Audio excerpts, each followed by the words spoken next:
da diyabet. O da küçük çocuklara kadar indi ve gündelik hayatı çok zorluyor.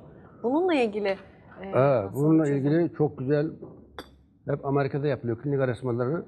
Onların ismini mecburen söylüyoruz, ne yapalım. Bazıları diyor ki, niye Türk profesörlerin çalışmasını söylemiyorsun? Var mı ki söyleyeyim yani? Ne yapayım?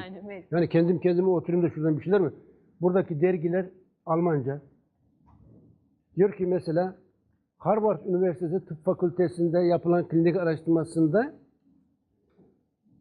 Gurmar diye bir bitki var. Gurmar'ın birleşiminde cinnamik asit var.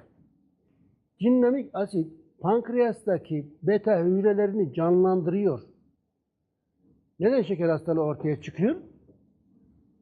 Beta hücreleri diğer hücrelerden, pankreastaki beta hücreleri diğer hücrelerden farklı olarak jelibon gibi yumuşak. Kişinin bağırsaklarına zehirli gaz, zehirli alkol, hormonsuz madde gelirse karaciğer bunu arıtmak zorunda. Arıtamazsa, zamanla yorulursa, yağlanırsa arıtamadığı zehirli gazlar, zehirli alkol, hormonsuz maddeler oraya buraya depolanır. Nereye depolanırsa orada sorun çıkar.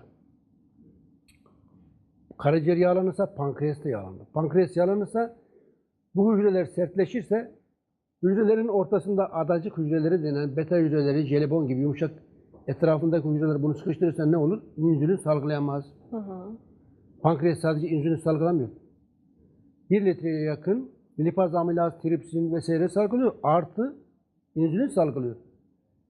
Bütün salgılanmış olduğu 1 litrenin içerisinde sadece %2'si insülin. Geri kalanı başka maddeler. Sıkıştı bu hücreler, çok az zaten. Ne oldu? İnsülin salgılayamadı. Bu Gurmar ne yapıyor? Beta hücresini canlandırıyor. Tekrar insülin salgılayabilir hale getiriyor. Harvard Üniversitesi Tıp Fakültesi 108 bitkiyi incelemiş.